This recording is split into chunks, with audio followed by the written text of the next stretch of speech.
Hey everybody, what's up from Pokemon Classics? Reminding you all that the classics never go out of style. I've heard from a lot of people out there in the community that the Pokemon TCG just isn't fun anymore. And that's a really unfortunate reality that's striking a number of consumers, collectors, and enthusiasts. And that's what I wanted to break down in this video, providing both an insider but also objective outsider perspective. What we're going to do is we're going to start by examining how this vicious cycle of negative sentiment is constantly being reinforced by four key factors, and each one of these factors seems to further fuel the others, caught in a ongoing continuous loop. Finally, though, when we get to the end of this video, I am going to offer some hope amidst the despair that there are some things that each and every one of us can do to perhaps make our experience with the hobby and with collecting more enjoyable. But we'll get to that there at the end. Anyway, guys, let's start out by talking about this cycle. Now, we've experienced bull market booms like this in the past where every aspect of the market seems to be thriving, and with that success, there also comes a number of negative implications. I've devised this chart with four different factors, and one of the things I wanted to emphasize is there really is no origin point. It's not one of these factors then causing the other. They all exist simultaneously and feed into one another, creating the vicious cycle I alluded to earlier. But the first of these is the investing FOMO mentality, and you see this pervasive through content that's being distributed on social media like YouTube and Instagram, and that fuels into a sense of artificial demand. That artificial demand gets everybody interested in buying and collecting and selling Pokemon-related products and individual cards, leading to a massive sense of product inaccessibility across the board. This is only compounded by modern techniques and tools like bot accounts, as well as in-person scalping. As a result of the inaccessibility, then we see price inflation, and as prices go up, that level of desperation increases for the consumers, for the collectors, and for the players out there who need the cards in order to engage in the hobby that they enjoy.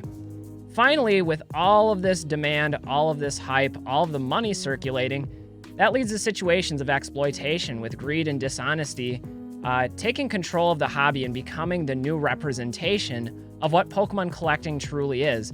And all of these things, I think, can have a very negative aspect and impact on the people that care about the hobby the most, many of you out there watching this video. And in fact, many of these negative stories and outcomes end up being covered by content creators, adding further fuel to the fire of negative media attention, and then also furthering that product FOMO and that investment mentality. Thus, the cycle starts all over again. Now, we'll get to some strategies for escaping this negative cycle at the end of the video, but first, I wanted to dissect each one of these factors in a bit more detail, and we'll start with the investing FOMO. It's really no surprise that in a thriving bull market, there exists a saturation of investment-driven content, and YouTube and other social media platforms, this is no exception, where you'll find an abundance of videos covering prices of individual cards, videos telling you which specific products to buy and to invest in, as well as videos with get-rich strategies on how to capitalize on Pokemon.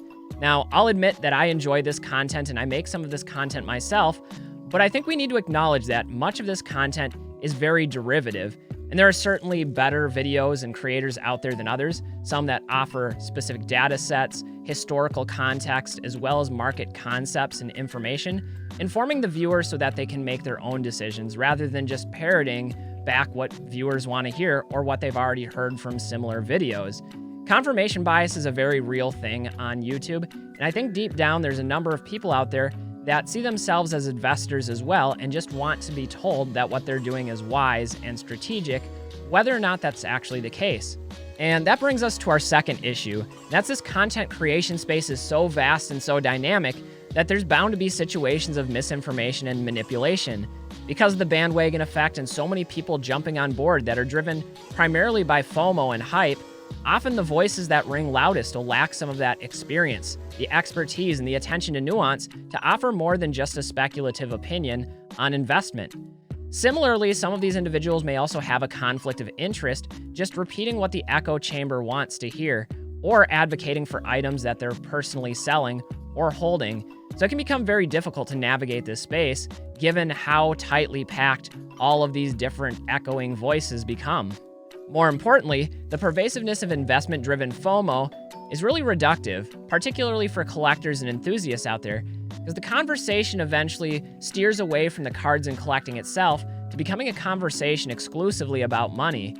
Often, many of these videos will not take into consideration the artwork of the cards, or the history behind the cards, or even the gameplay mechanics, and all of these are more of the authentic areas in which Pokemon collectors or players would organize themselves. Instead, it has the effect of normalizing the cards as money, and that can be a very unhealthy mindset and lead to some of the other problems we'll see in this video. Unfortunately, all of the focus on investing FOMO has also contributed to the state of product inaccessibility that we're currently seeing in 2025. Now, we are in the midst of perhaps the greatest Pokemon card boom of all time, and I know that's wild to say considering 2020 and 2021 and how large of a catalyst that was for Pokemon collecting, but we're already hitting multiple months now of having products completely inaccessible to the masses, whether online or in person in retail stores. Now, this might be a controversial take, and I apologize if I offend any of you out there, but I'm really not a fan of bot accounts for online purchases, and I realize the necessity that for many, this is the only way to get the proverbial foot in the door to be able to acquire any product at all, given how cutthroat the current market is. But in my opinion, bot accounts only breed further bot accounts and more artificial demand. It creates this positive feedback loop where product sells out instantly because it's botted, which gives the illusion of more demand and encourages more people to dive in and then use bots themselves, which makes the product sell out even faster and more aggressively in the future.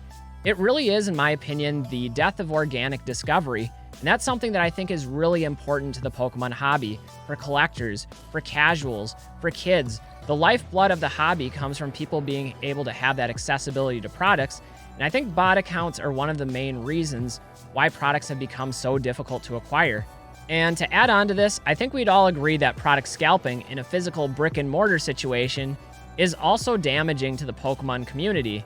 We've all seen the videos of people pushing and shoving and fighting over products, and this has become all too commonplace over the last few months.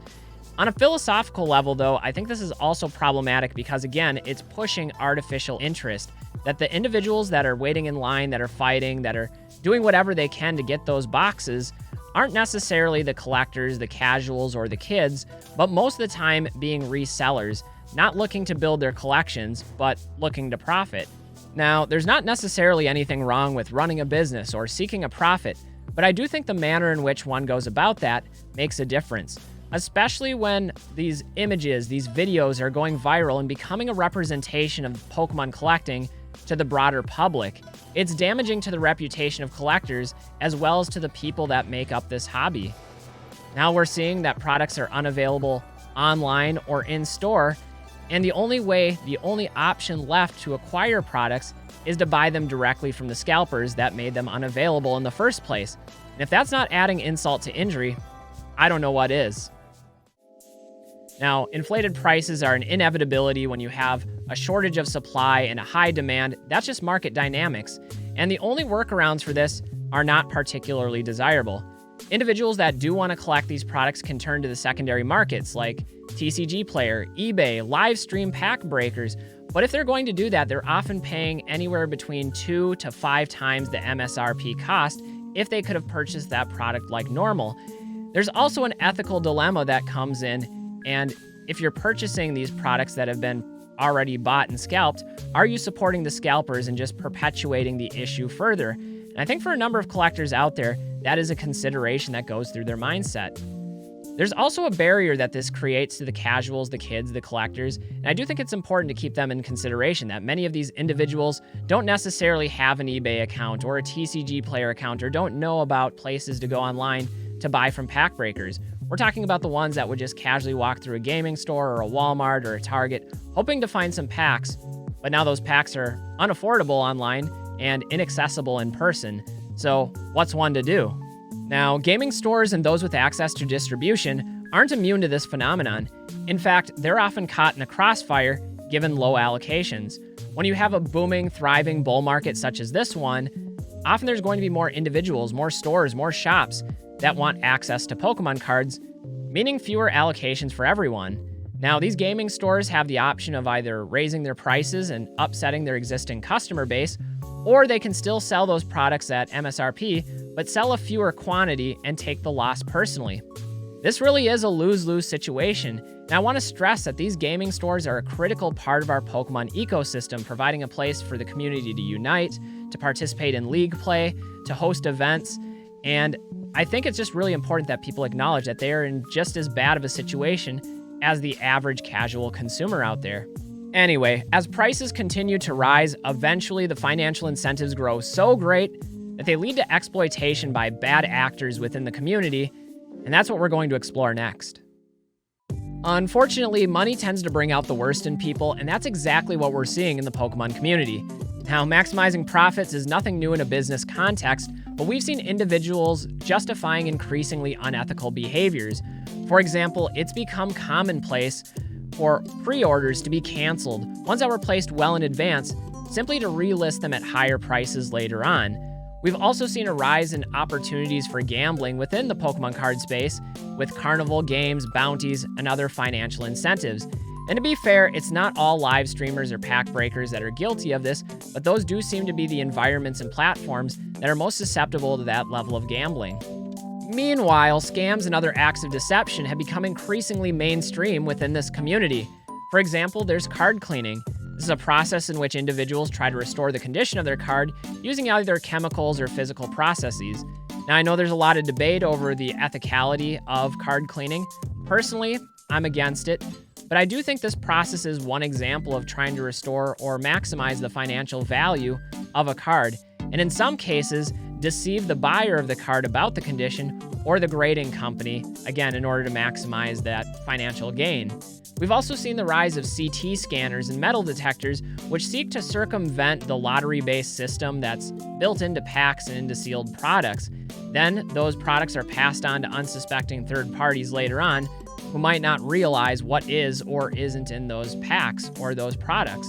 We've also seen a significant increase in fake cards and resealed packs, and just the further and further we tumble into the financial value of items, the more greed and the more justifying behaviors are seen in this hobby. And I know those can have a negative psychological impact on collectors and enthusiasts who just want something to collect. They just want to have this hobby be pure and wholesome. It's also worth noting that these stories of greed and scams are a huge part of Pokemon trading card game content on social media platforms like YouTube and are heavily consumed, which further fuels the cycle of negative sentiment and investment FOMO, and the process just repeats and reiterates from there. Fortunately, if you're caught in this negative cycle of despair, there are a few simple steps you can take to find joy in collecting once more. Now, the first of these is to simply change the channel. There are some amazing YouTube channels out there that focus on the more positive aspects of the hobby, so if you don't want to get bogged down by financial content or the inaccessibility of products, or being told and reiterated the scalping and all of the negative news stories out there, maybe you check out one of these channels. Might I recommend Pat Flynn? He goes on adventures regularly and embraces the experience of collecting with little challenges and interactions with the community, and it's just really wholesome. I'd also recommend Ruby Retro and Sleeve No Card Behind for anybody out there that's fascinated by the history of Pokemon and some of the niches of the hobby. These channels go into deep dives about the history, and it's very educational, and I always feel like I've learned something and bettered myself with every one of those videos that I've watched. Finally, I gotta give a big shout out to Coop's Collection. He is the antithesis of greedy investing content. Instead, he's bringing you wholesome interactions with people, giving cards away, meeting fans, and his videos are just very inspiring. I can't recommend them enough. And that's the second thing you can do, is expand your search. There are other areas of the market to explore, and that's the amazing thing about Pokemon, is that it's so rich with history, with beauty, and with significance that there are always these smaller niches to explore. When you do, you'll find that there are affordable cards and achievable sets that reside just about everywhere, and that is one of the topics of my next video, is going to be looking at some of those underrated gems. Finally, I encourage you all to have patience. We've been through these bull market cycles before, and although this one is a bit longer and more profound than most, all markets are eventually self-correcting. Eventually, products will be in stock once more, and collecting can get back to normal. Until then, you just have to be strong. I know for me personally, collecting has always been a method of escapism, as well as nostalgia, but I'm really interested to hear your thoughts and comments down in the comments below.